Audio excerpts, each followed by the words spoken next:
queridos amigos que nos acompanham pela Rádio Web Cobem, queridas amigas e amigos aqui presentes, nossos cumprimentos, formulando votos de paz e rogando a espiritualidade maior, os espíritos bons que nos abençoem, que nos envolvam nas vibrações de paz, de bem-estar, a fim de podermos mergulhar nos ensinamentos e no tema reservado para o dia de hoje, cujas reflexões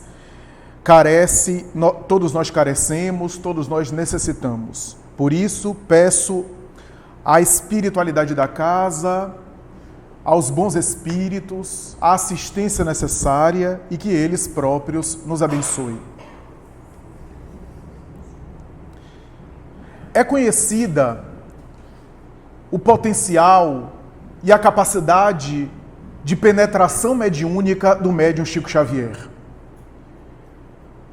E é tão conhecida que os seus casos e a sua experiência mediúnica servem de lições, de ensinamentos, de exemplos, não apenas no sentido de exemplo doutrinário, isto é, que serve de reflexão para todos nós, mas também de exemplo para aqueles médiuns que estão exercendo a sua sensibilidade mediúnica e que encontram no médium Xavier uma referência das mais altas, graças não apenas à sua capacidade de entrar em contato com o mundo invisível de uma maneira contundente, de uma maneira cristalina, a ponto de receber as notícias mais detalhadas e esmiuçadas do mundo espiritual, mas também traduzi-las,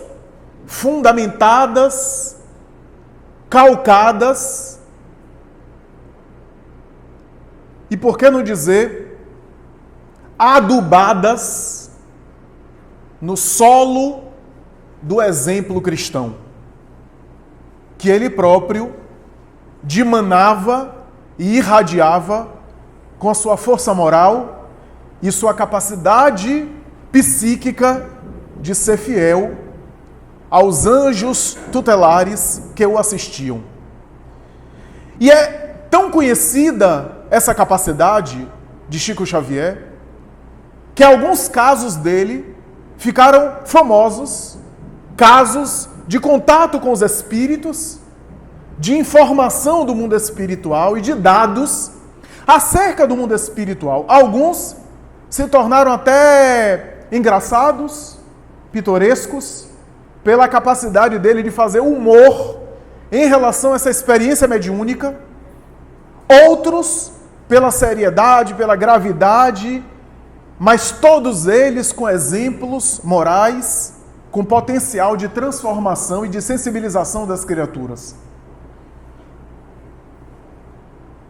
E um deles se destaca para esse tema, e nós selecionamos para trazer, que é um caso muito rápido, um caso muito breve, de contato com o mundo espiritual, que serve de introdução para o tema da manhã de hoje.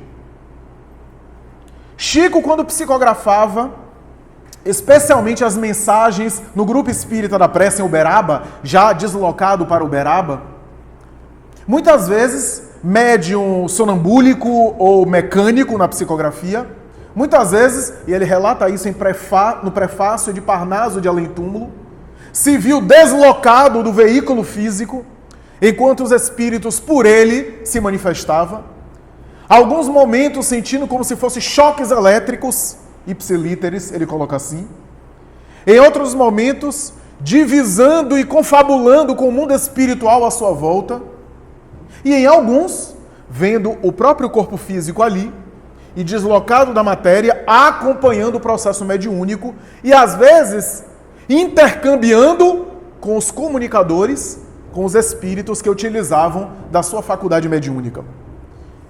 E nessa captação, nessa vivência mediúnica, ele pôde se relacionar com o mundo espiritual de tal forma que em alguns momentos ele traz alguns comentários como se não quisesse nada, como se não tivesse pretensão nenhuma, mas comentários esses que não apenas traziam pontos doutrinários importantes, confirmações de fundamentos da doutrina, de uma forma assim do cotidiano, trazendo um exemplo, como também, às vezes, dados informações relevantes para termos uma ideia mais apropriada, mais aperfeiçoada, mais bem caracterizada, mais bem patente do mundo espiritual.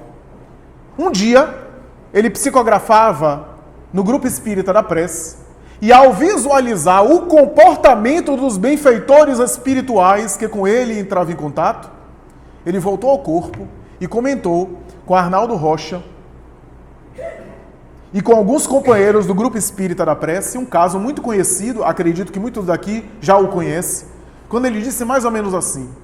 Ele disse que quando Emmanuel aparecia no centro, enquanto ele psicografava, seja para tomar o médium e psicografar também, seja para participar, assessorando a mediunidade de Chico e trazendo comunicadores que iriam por ele se manifestar, ele passava no salão, como um salão como esse, um salão doutrinário como esse, e ao transitar por um salão como esse,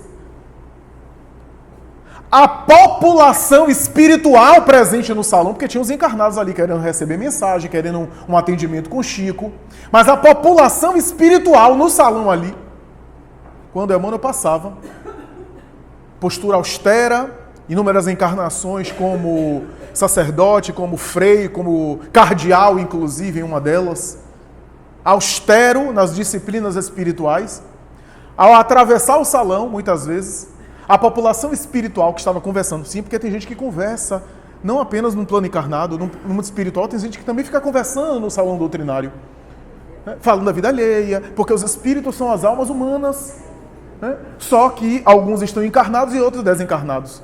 Perder a roupa de carne pela morte não significa, não traduz transformação automática, imediata, mecânica.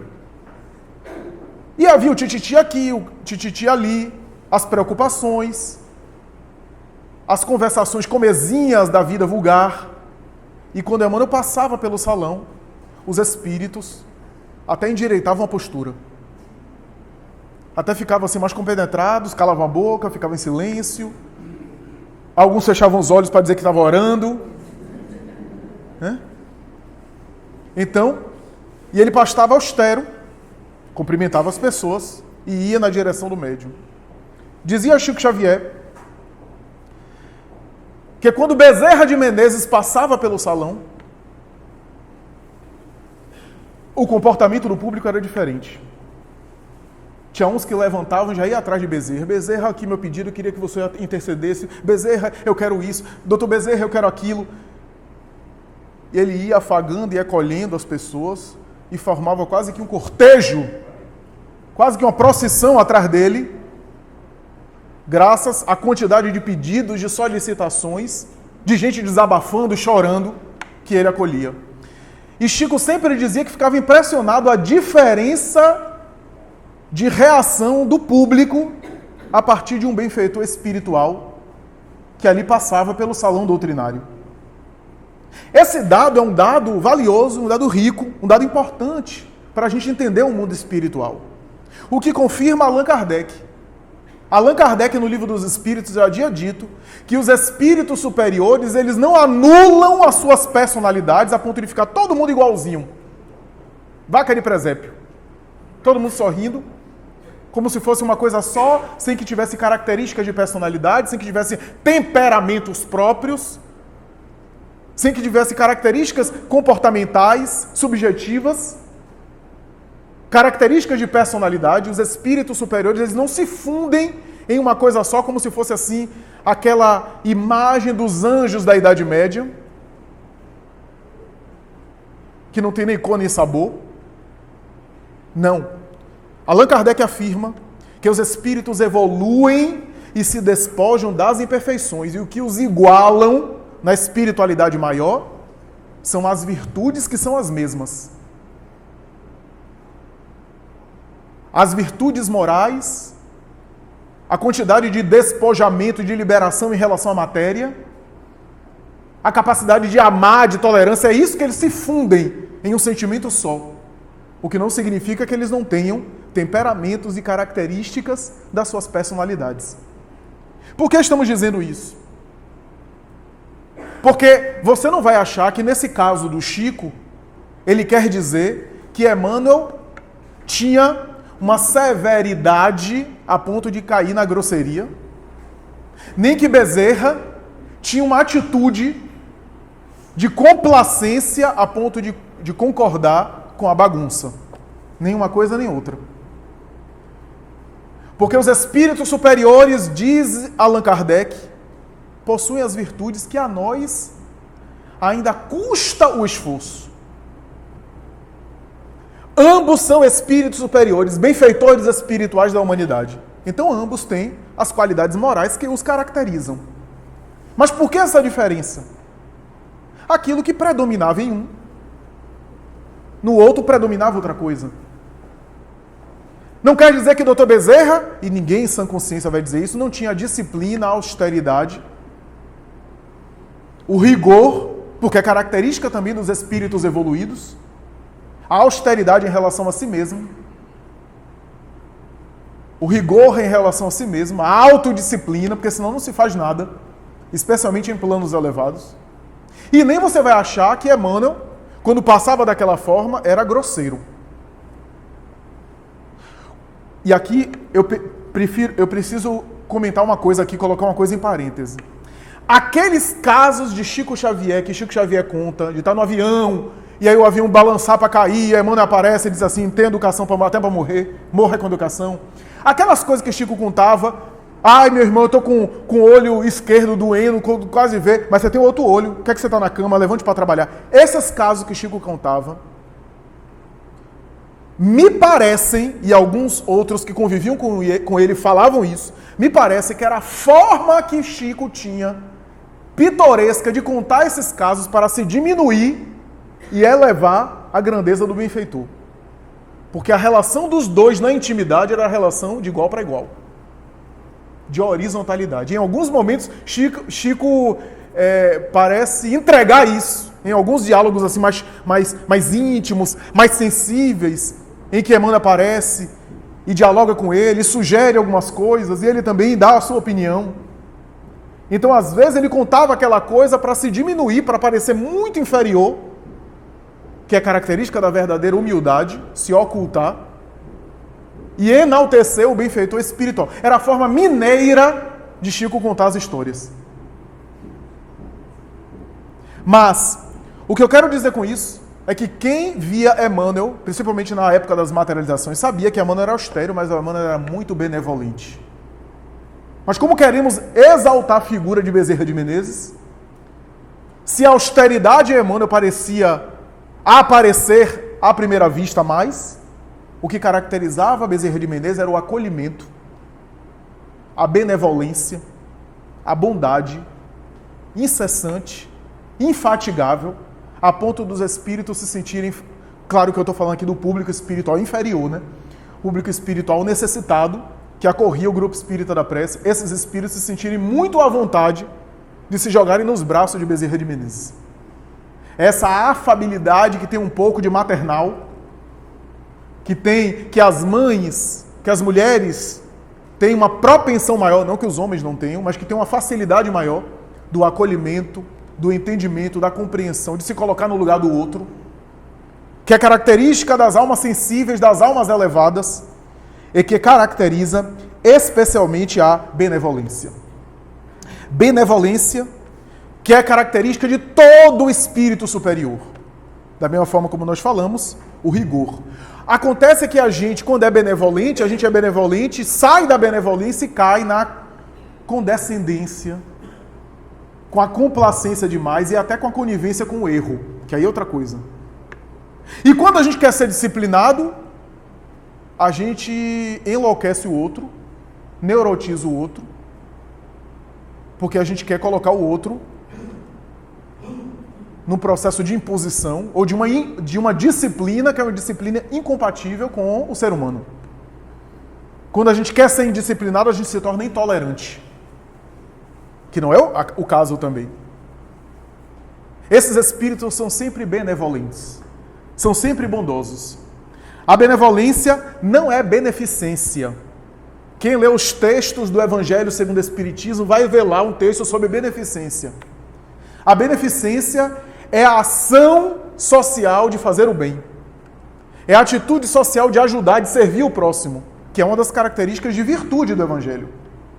Mas a benevolência é algo que vai além. Porque a benevolência pode permear a beneficência, como pode permear todas as virtudes. Mas eu posso ser beneficente sem ser benevolente. Eu posso ajudar o próximo tratando o próximo mal. Eu posso entregar a cesta básica xingando a pessoa.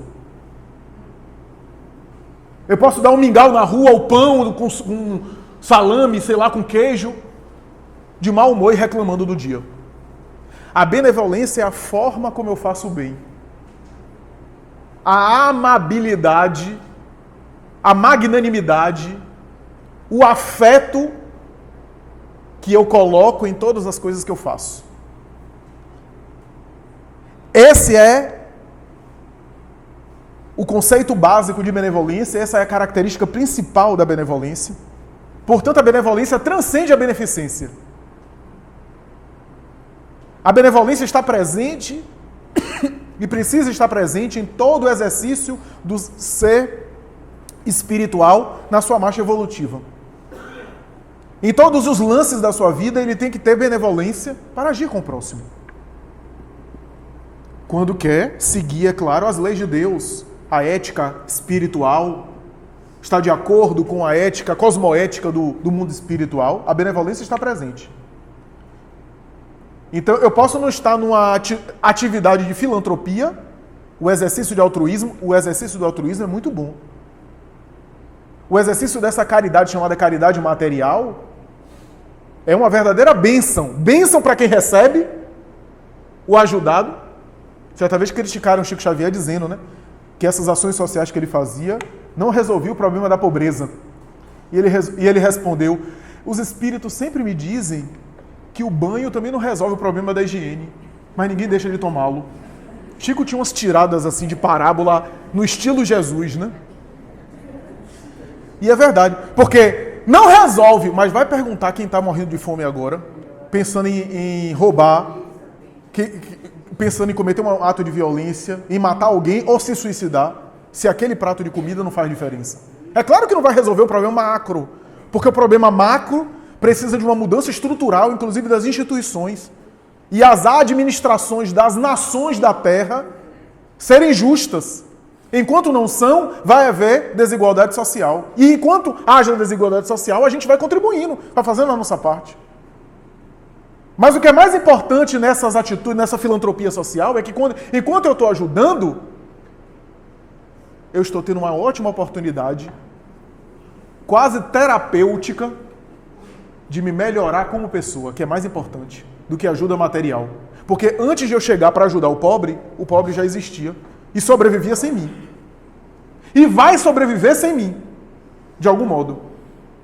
Se eu estou dando uma ajudinha, eu estou contribuindo, claro, para a vida dele, mas eu estou tendo a oportunidade, com aquela necessidade que eu encontro, de crescer emocionalmente. Ele está sendo um benfeitor, no fundo, para que eu possa treinar o meu altruísmo.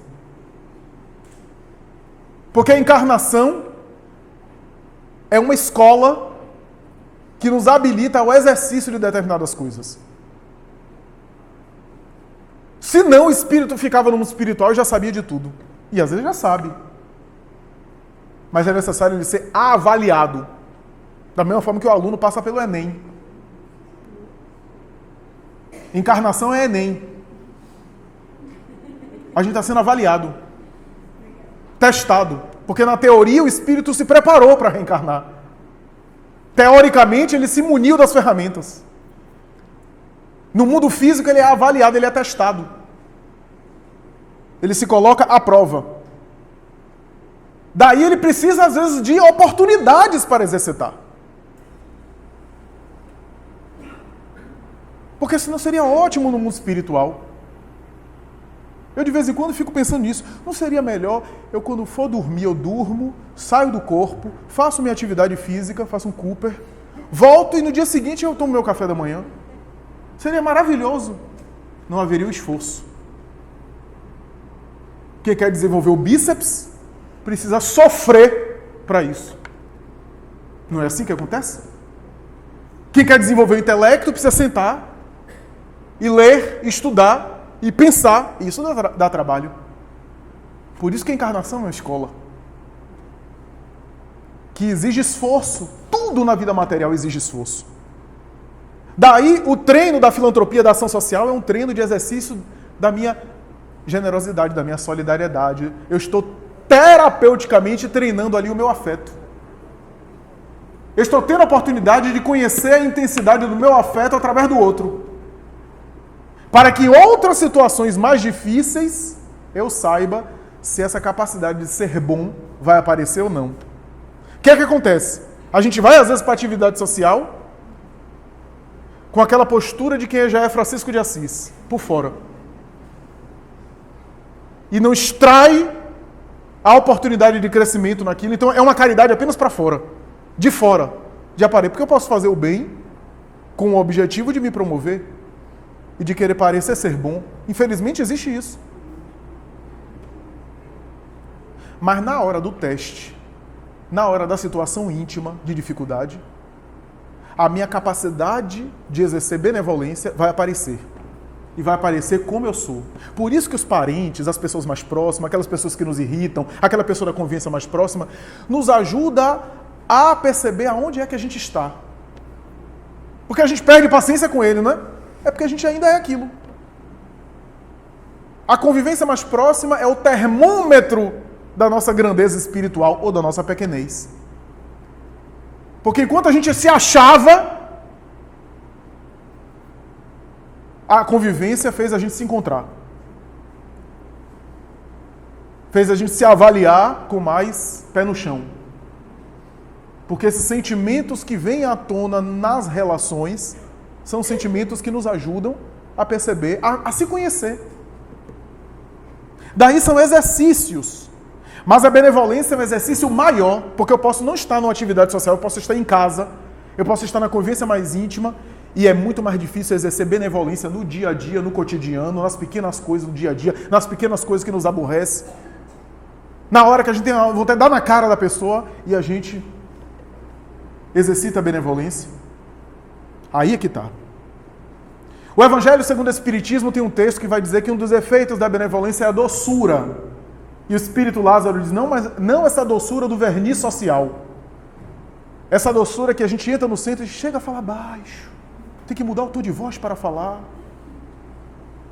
Alguns forçam tanto, como se a gente tivesse que mudar o tom de voz para fazer uma prece. A gente faz a prece com o nosso tom de voz. A força da prece não está no tom de voz. Está no sentimento que a pessoa coloca na prece. Agora, é claro que quando a pessoa vai se trabalhando emocionalmente, aí sim, até o tom de voz dela automaticamente vai se modificando. Mas é uma coisa de dentro para fora. Senão eu vou me preocupar apenas com uma aparência, de ter um tom de voz aparentemente doce, mas soa artificial. Soa falso. A gente não está irradiando. Esses espíritos que a gente admira, eles eram doces naturalmente. Por quê? Porque eles trabalharam o sentimento.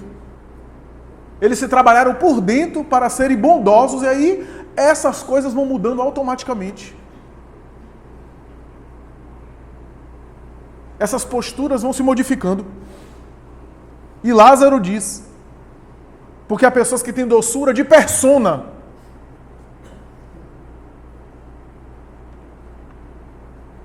Que é a doçura de, em determinado contexto, ser doce. Mas eu posso ser doce em determinado contexto por conta de algum interesse pessoal. De algum contexto em que eu quero usufruir alguma coisa, que eu quero parecer bem, que eu quero agradar, que eu quero projetar minha imagem de uma pessoa doce por algum tipo de objetivo específico. O bem é sempre o bem. É melhor ser doce falsamente do que ser grosseiro. Mas não é um trabalho completo. Não é o processo evolutivo completo. Porque também a gente não pode ir para o outro lado dizendo assim, eu sou verdadeiro, eu sou assim mesmo, e sai por aí ferindo as pessoas. Também não é assim. Mas é necessário exercitar a benevolência. E a benevolência é querer bem ao outro. É conseguir valorizar o lado positivo do outro. Já notaram como é difícil a gente olhar o lado positivo do outro? Eu já falei aqui várias vezes. Eu conheço pessoas que são mestres, geniais em olhar as pessoas e fazer uma análise psicológica das pessoas. Bate o olho e faz um retrato psíquico, faz um raio-x. São geniais. Só não olham para si mesmos. Só não se autoavaliam. E alguns dizem, eu sou fantástico, eu bato o olho em alguém e sei que a pessoa não presta. Eu só não vejo, nunca vi ninguém falando, eu bato o olho em alguém e vejo o missionário do bem na Terra. Nunca vi. Por que é tão difícil ver o bem? Porque são dados desconhecidos em nós. A gente ainda tem a sombra predominando, por isso que a gente vê sombra ao redor.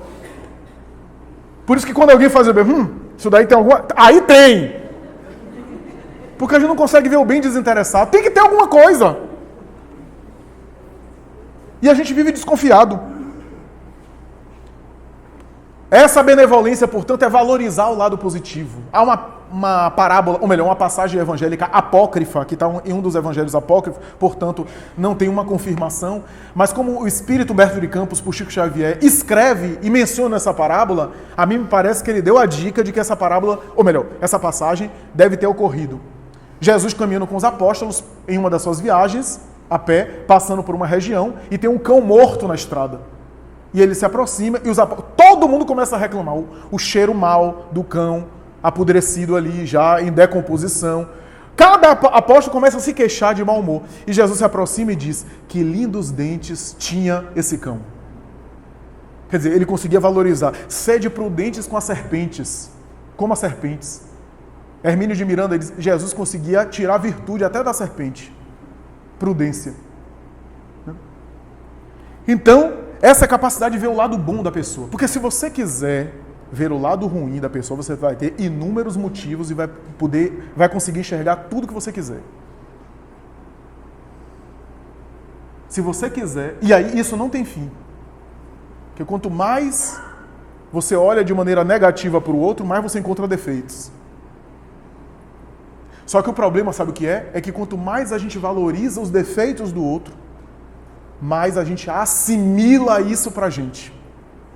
Emmanuel, na obra Pensamento e Vida, vai dizer, muito cuidado, inclusive ele fala dos profissionais que lidam com as sombras. Imagine, por exemplo, os profissionais que lidam com direito penal, que lidam com processo aí criminal, e outros profissionais. E ele diz, muito cuidado, porque se o indivíduo não tiver suporte interior, ao olhar demais para as falhas alheias, daqui a pouco está assimilando para si.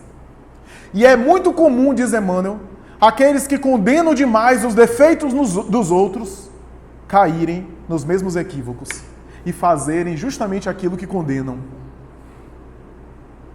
Porque a gente vai se contaminando. Toda vez que a gente se fixa demais no lado negativo da pessoa, a gente assimila e carrega um pouco para si. Não é ser ingênuo e desconsiderar o mal onde o mal exista. Onde o equívoco é a capacidade de avaliar, de ajuizar, portanto, de julgar, nesse sentido, foi dado por Deus à inteligência do homem. A gente precisa examinar, para não ser ingênuo. E aprender com a experiência. Mas é não alimentar, não valorizar, não se fixar, não reforçar, não condenar.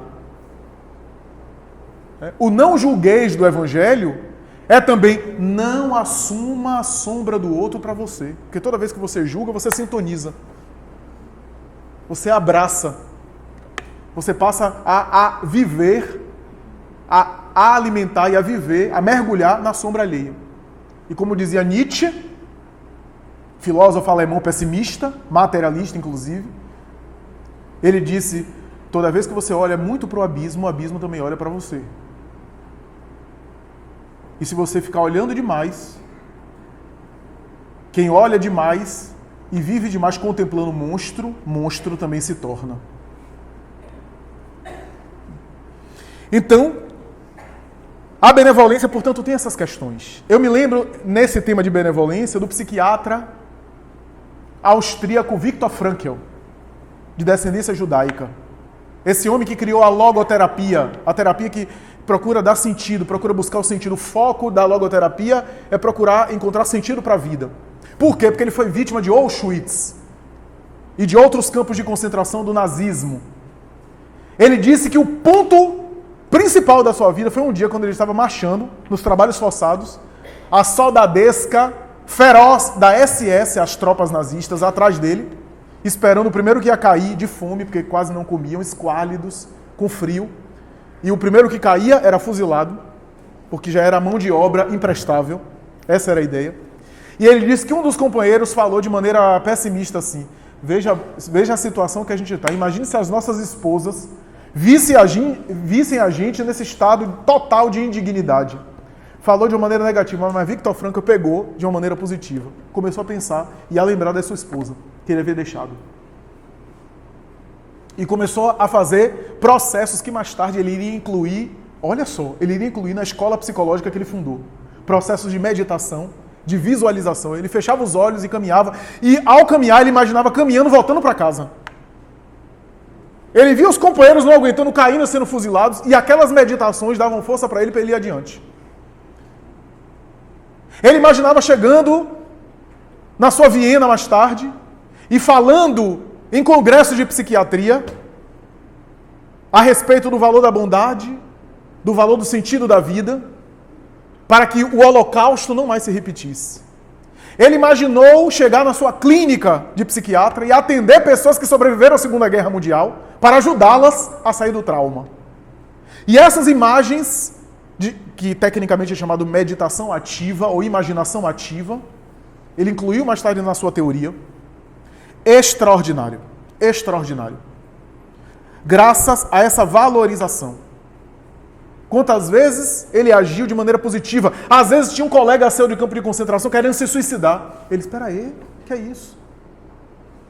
Você vai fazer eles vencerem? Não, vocês têm que sobreviver para denunciar essa aberração. Você tem que sobreviver para falar aos quatro cantos do mundo, para que nunca mais isso se repita. Nós temos que sobreviver, mesmo que seja para denunciar esses animais. E isso dava um sentido. Quando ele conseguia infundir sentido, as pessoas não optavam por suicídio. Queriam viver. E ele sobreviveu. Ele viu alguns que cultivavam o pessimismo caírem a imunidade, contraírem infecção dos campos de concentração, tifo e outras doenças e morrerem. E ele não. Por causa dessa atitude benevolente. Ao voltar para casa, ele percebeu que sua família, inclusive sua esposa, teria sido trucidada. Mas aquilo foi importante para ele sobreviver. E aí, ele mergulhou numa angústia e começou a fazer uma reavaliação da sua teoria psicológica. E mais tarde, ele vai dizer que a vida material não tem um sentido específico. A vida humana material não tem um sentido em si mesmo. E se a vida material não tem um sentido, é necessário dar um sentido para a vida. E aqui para nós ele tinha razão. Mais tarde, Viktor Frankl, graças a essa dor da perda, ele vai mais tarde entrar na espiritualidade e vai defender nas suas obras o aspecto espiritual da psicologia humana. Foi um dos pioneiros, com a equipe e com os colegas da sua geração, da psicologia transpessoal, uma psicologia que defende a dimensão espiritual na Europa. Mas aqui para nós, a vida material não tem sentido. Eu tenho falado isso nas últimas palestras. Não tem sentido assim, é estranho, é até contraditório. Você nasce careca, quem nasce? Alguns já estão nascendo com cabelo, mas enfim. Banguela em boa parte, ou com alguns dentes. Aprende a andar, aprende a falar, aprende a se desenvolver, aprende a interagir, vai ganhando autonomia, vai adquirindo repertório para agir de uma maneira mais livre ou mais autônoma nesse mundo. Quando você chega ao clímax, você começa a declinar. A vida lhe dá, você abraça, tem uma sensação de posse e depois tem que abrir mão. Como dizia um amigo meu, quando eu era pequeno, eu tinha vontade de comer umas coisas, mas não podia porque eu não tinha condição. Agora que eu sou adulto, que eu tenho vontade, não pode, porque senão colesterol, uma série de coisas. Deus errou na criação. Ora, e é verdade, a vida lhe dá e depois lhe pede para renunciar. Você tem um filho de 3, 4 anos, um filho pequeno, o amor que você tem por ele é um amor cuidado, e você precisa cuidar. Você precisa cercar, proteger, você precisa até impor, porque ele não tem discernimento em algumas coisas. Você precisa direcionar. Não, você vai para cá. Não quer ir para a escola, mas vai. Não quer ir para o médico, mas vai. Só que esse amor cuidado vai dando a sensação na gente que aquilo é posse nossa, que aquilo é propriedade nossa, e não é. E aquilo que é um amor em uma fase, já é um profundo desamor em outra fase. Aquilo que é proteção e é necessário em uma fase, se você continuar com esse mesmo comportamento com um filho de 20, de 30, você está desrespeitando. E já não está amando. Então a vida lhe dá e vai lhe exigindo amar de acordo. E o amor é também uma forma de manifestar afeto a depender de cada fase, de cada contexto. Você não pode liberar um filho de 3 anos porque ele pode pular até da janela. Mas você não pode ficar controlando, monitorando 24 horas um filho de 30, por exemplo. Porque senão você vai fazer ele infeliz. Então, cada momento o amor exige um tipo de postura.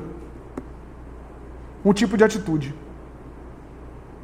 Mas a vida não tem sentido mesmo, porque tudo é uma sucessão de perdas, né? Como diz um grande psicanalista. Você perde a infância, perde a juventude, vai perdendo as coisas. Tudo que você tem, que você goza, que você usufrui, está caminhando para a perda, a destruição, a eliminação. Como eu já disse aqui, se você é bonito ou bonita, saudável e jovem, não fique muito feliz não, porque isso é uma questão de tempo. O tempo corrige esse problema. Mas aquilo que o tempo desgasta e caminha sempre para piorar, esse é o olhar material. O Espírito Emmanuel tem uma mensagem que vai dizer: tudo aquilo que o homem material coloca aos olhos, ou está morto, ou vai morrer. Olha que visão. E é verdade, materialmente falando, tudo ou está morto, ou está caminhando para a destruição. Mas aquilo que o tempo trabalha para destruir, espiritualmente sempre melhora. Enquanto o corpo envelhece e se desgasta, o espírito sempre amadurece dentro dele. Sempre caminha para melhorar. Aquilo que é temporário se desgasta e piora. Aquilo que é de duração eterna está sempre melhorando. Tem um caráter permanente. O Espiritismo, antes mesmo de Viktor Frankl, deu um sentido para a vida. E ajuda a nós a encontrarmos o sentido pessoal para a vida. Sim, porque há um sentido maior para a vida e há um sentido particular. O sentido maior é que a vida não é apenas material, que nós vamos viver, portanto a vida não é a vida apenas corpórea, e que, portanto, o objetivo da vida humana tem uma finalidade também espiritual, moral, que é o aperfeiçoamento, a plenitude, a bem-aventurança, como dizia Jesus. Agora, o meio como fazer isso depende de cada pessoa. O meio é o sentido pessoal. Como é que eu vou encontrar essa plenitude? Como é que eu vou crescer? Vai ser eu me dedicando à minha família? Vai ser eu me dedicando na minha profissão? Vai ser em ambos? Vai ser numa tarefa intelectual? Vai ser numa atividade social na África? Vai ser na atividade profissional que eu escolhi? Vai ser no tipo de vida que eu escolhi para mim? O meio é o sentido pessoal que eu vou dar à minha existência. E isso é uma pergunta que não tem uma resposta para todo mundo, que é uma resposta particular. Cada um vai ter que fazer a análise, tem que mergulhar em si mesmo para encontrar esse caminho. E implementá-lo, aqueles que já sabem o caminho. Mas a finalidade maior é o sentido geral para todos nós, que é a plenitude, que é a transcendência, que é conseguir amar. Porque o amor é o sentimento que transcende o humano. O amor é aquilo que o humano tem de maior, de melhor, e ao mesmo tempo que transcende o humano na sua capacidade de ser humano. O humano se torna mais humano amando, mas o amor também chega a tirá-lo da condição humana, chega a elevá-lo à condição humana, ou da condição humana. Porque o amor é humano e é também divino. É espiritual. Em O Livro dos Espíritos, na questão 886, Allan Kardec pergunta qual o sentido da caridade conforme entendia Jesus. Veja que Kardec queria uma pergunta de fogo. Como é que entendia Jesus Espírito puro? Como entendia Jesus a palavra caridade? Caridade, que para a doutrina espírita não é o sentido que a palavra tomou viciada, que é filantropia, ação social. Caridade na doutrina espírita é o amor cristão na sua condição mais elevada. Ou melhor, o amor cristão colocado em ação. Como é que eu manifesto esse amor em atitudes? É o que é caridade na doutrina espírita. E aí Kardec pergunta, qual é o sentido da caridade como entendia Jesus? Os espíritos respondem, benevolência para com todos, indulgência com as imperfeições alheias e perdão das ofensas. Notem bem, eu reflito sobre essa questão periodicamente. E cada vez que eu reflito, eu tenho ideias, ou me chegam ideias de natureza diferente. Caridade é uma coisa só. Por que os espíritos definiram em 3 expressões? Quer dizer que são 3 coisas distintas? Não pode ser. Porque caridade é uma coisa só. Então, a lógica nos diz que essas 3 frases são aspectos de um mesmo sentimento. Benevolência para com todos, indulgência com as imperfeições alheias, perdão das ofensas. O que é que varia nessas frases? Varia a situação. Perdão das ofensas pressupõe ofensas. Indulgência com as imperfeições pressupõe imperfeição. E benevolência para com todos, esse é o aspecto da caridade democrático. Benevolência para com todos. A chave está na benevolência. A benevolência é a base de todo o processo da caridade. É isso que a gente entende nessa questão do Livro dos Espíritos. Benevolência para com todos. Ou seja, ser bom, ser benevolente, tratar com bondade a todos. Mas e com as imperfeições alheias? Indulgência com as imperfeições alheias. Por quê? Porque a indulgência com as imperfeições alheias é a benevolência quando você convive com as imperfeições alheias. E aqui para nós, há graus, claro, a gradação. A benevolência para com todos é uma coisa. Eu posso ser benevolente aqui para com todo mundo, mas nem todo mundo convive comigo intimamente.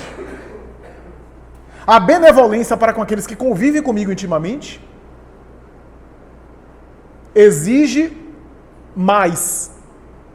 Porque pressupõe na convivência eu estar lidando com as imperfeições. Toda convivência coloca para fora as imperfeições. É uma mágica. A convivência bota para fora os nossos defeitos.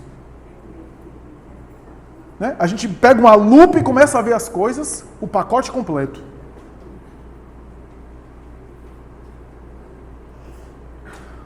Por outro lado, o amor mais profundo acontece quando a gente ama, inclusive com as imperfeições. Porque antes disso é apaixonamento, quando a gente idealiza e romantiza o outro. O que é bom, não é ruim se apaixonar. Aqui no âmbito da relação conjugal, mas em todas as relações. Se entusiasmar, romantizar, idealizar. Mas na idealização, na romantização, a gente vê aspectos positivos. Na convivência, exige mais, porque o atrito faz a gente se magoar. Então, benevolência para com as imperfeições é indulgência. Quando eu aceito a diferença, quando eu compreendo que o outro é diferente de mim. Porque quase sempre a gente ama de maneira narcisista. Ah, eu gostei daquela pessoa. Você viu como ele pensa igualzinho a mim? Bate direitinho com a minha cabeça.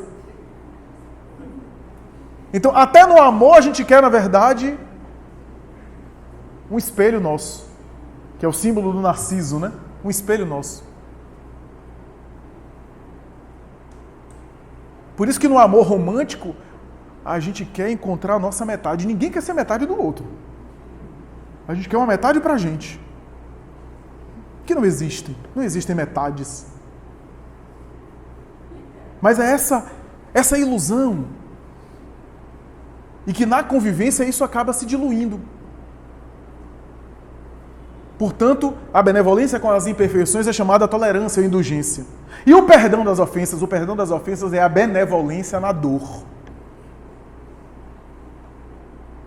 O perdão das ofensas é a mesma benevolência, o que está presente em tudo é benevolência. O perdão das ofensas é quando eu ajo de maneira benévola de maneira bondosa, de maneira benevolente, no momento em que eu sou agredido. Ser benevolente quando está doendo é difícil, é mais difícil. Então, caridade, como entendia Jesus, benevolência para com todos, indulgência com as imperfeições alheias, perdão das ofensas. Veja que não tem, na resposta dos Espíritos, nenhuma atitude material.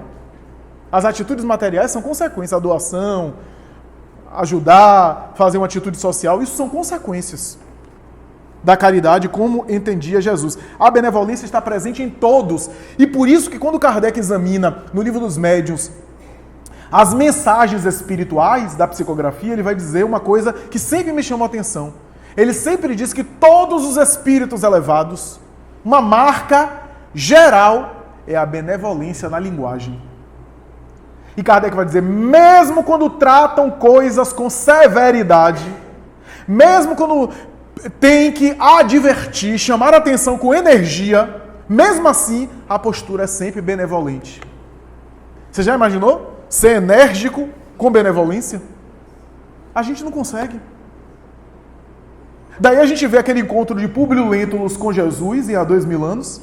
Públio Lentulus, uma das encarnações do Espírito Emmanuel, senador romano, orgulhoso, a filha doente, a esposa buzinando no ouvido, vai lá, o profeta de Nazaré está passando pela cidade. Ele diz, o que é que esse homem vai falar para mim? E nem o idioma romano ele sabe, ele deve saber o aramaico ou o hebraico, eu não sei falar, como é que a gente vai se comunicar? Vai lá, as pessoas estão dizendo que vai lá, comunica e todo mundo entende. Fala com ele e as pessoas entendem. A nossa filha está leprosa na cama. Flávia Lentulha, que hoje a gente sabe que era o próprio Chico Xavier ali. E ele vai, meio assim, senador de Roma, e atrás do Nazareno, era escória social, os nazarenos. E aí Jesus aparece, ele vai num local assim, bucólico, natural, verde, meio assim, né? Se alguém está me vendo aí, eu sou senador romano, ninguém pode me ver nesse constrangimento aqui, conversando com o Nazareno, com o profeta judeu, romano que sou. E aí é Jesus que vai ao encontro dele, naquele santuário que Emmanuel diz que parecia um santuário de orações dele, em plena natureza. Senador, que queres tu de mim? Seria melhor que tu aparecesses à luz do dia, para que todos vissem o poder da renovação e do sofrimento que leva a criatura a buscar alguma orientação. Mas eu sei que tu não vens a mim de coração aberto. Sei que não é um homem de estado orgulhoso e superficial. Olha quanto desaforo ele disse de maneira benevolente. Nunca vi alguém dizer tanto desaforo de uma maneira bondosa. Sei que não é um homem orgulhoso de estado superficial que vem ao meu encontro e que merece ter a filha curada, mas o coração de tua mulher que ora no leito da tua filhinha. Vai, tua filha está curada. Ele ainda tenta falar alguma coisa, mas está tão tomado por uma emoção que ele diz assim, eu fiquei meio fragilizado ali. Depois ele vai falar isso. Eu devo ter ficado assim, devia estar tão emocionado com o problema de minha filha que emocionalmente eu estava perturbado. Olha a explicação que ele diz. E o magnetismo do Cristo tocou ele tanto que ele chega a tremer e ficar de joelhos. E pensando consigo, quem é esse homem que fala assim, eu que sou um senador romano, que tem o Tibério César como amigo pessoal. Ele era amigo de Tibério César, o imperador. E Jesus, adivinhando os pensamentos, que ele não falou, diz assim, teus poderes são muito fracos perante o poder de Deus. E se eu me submeto, é porque assim eu escolho. Porque bastava uma palavra minha para que pulverizasse toda Roma, como o dia vai acontecer. E ele desmaia. Quando acorda, ele diz assim, esse homem é um feiticeiro. Fez uma fraude comigo e depois tirou ele da cabeça. Mas aquilo nunca mais ele vai esquecer. E só vai despertar muito tempo depois. Muito tempo depois. Então, meus amigos, a linguagem benevolente. Quando a gente via Chico Xavier era aquela benevolência, pessoal. Arnaldo Rocha dizia que as pessoas se aproximavam de Chico Xavier e começavam a tremer só de aproximar. Ele já tinha a benevolência tão instaurada que... Porque a gente precisa fazer campanha do quilo para exercitar benevolência. Não, ele já tinha tão instalado que ele não falava nada e irradiava a benevolência. Ele já tinha internalizado. E Arnaldo dizia que as pessoas começavam a tremer e começavam a chorar, só de aproximar. Ele não dizia nada. Ele dizia, minha filha, senta aqui. As pessoas iam para Chico Xavier achando, o que é que ele vai dizer? Ele vai fazer uma palestra. Chico não era nem palestrante. Ele vai fazer uma palestra, etc. E chegavam lá, se emocionavam com o Chico tomando café, fazendo o que todo mundo faz banalmente. No dia a dia é que ele passava espiritualidade. Nos relacionamentos. Nos relacionamentos. Arnaldo Rocha dizia também que as pessoas se aproximavam de Chico e saíam com uma sensação de que era a pessoa mais amada por ele. Todo mundo que saía perto de Chico dizia, eu sou o mais querido no coração dele. Ele deixava todo mundo com essa sensação de que era a pessoa mais querida. Né? Por quê? Porque ele passava, ele irradiava isso. Ele irradiava essa vivência. Só para caminhar para o encerramento, quem leu a obra Paulo Estevão vai ver o Saulo de Tarso se transformando no apóstolo Paulo, naquele momento glorioso da estrada de Damasco, ele perseguindo os cristãos, indo para matar, tombando no cavalo, melhor, do camelo, e ali Jesus aparece a ele. E o que impressionou Saulo foi que depois de matar tanta gente, porque ele odiava o Cristo, né, interesseiro, porque ele queria os cargos do Sinédrio, ele queria agradar os maiorais do Sinédrio para conseguir o cargo maior de juiz do Sinédrio. Ele tinha interesse, era ganancioso também. E ao tombar do cavalo e se emocionar com aquela figura que aparecia a ele, ia ao seu encontro. O que impressionou foi a bondade de Jesus.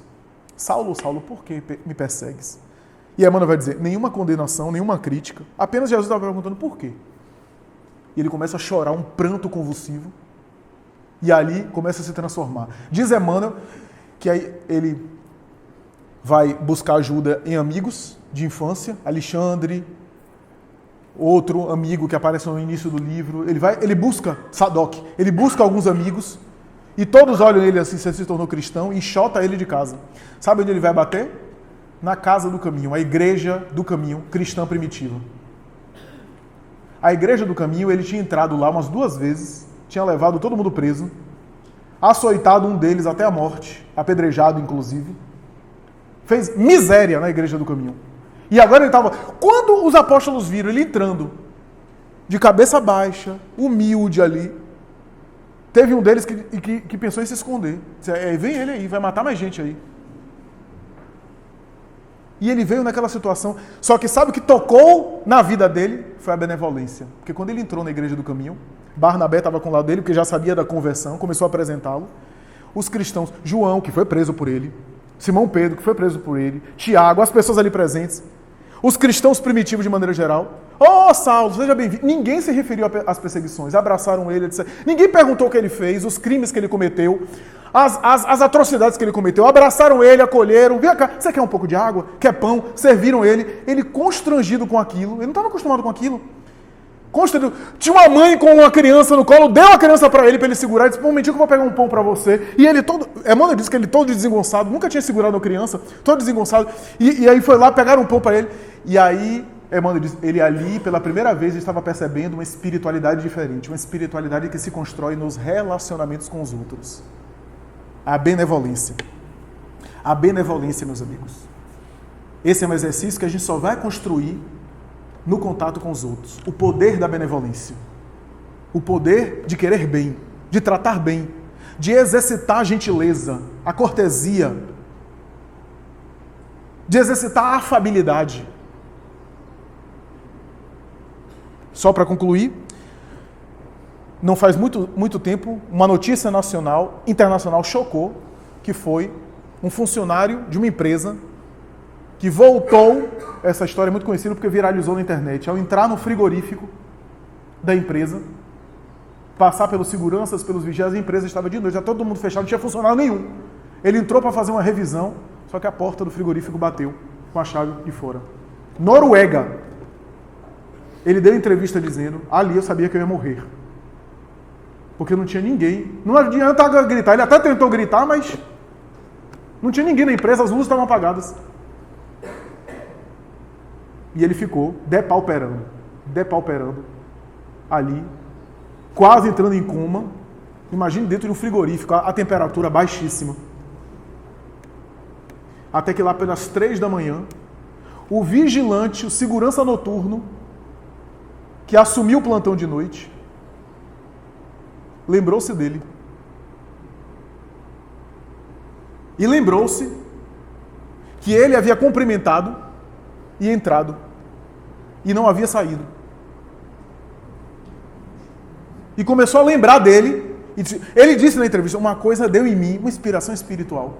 Uma coisa deu em mim e eu comecei a voltar. Eu disse, não, será que ele está aqui? E aí decidi entrar no frigorífico e encontrei ele semi-morto.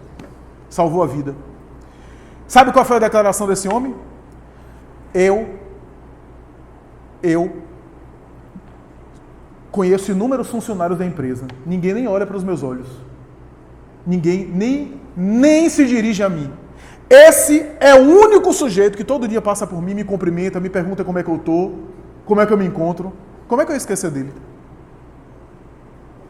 Eu sabia que ele tinha passado por mim e não tinha voltado, porque se ele tivesse voltado, ele teria dito, bom final de semana, Deus lhe abençoe, porque ele faz isso todo dia.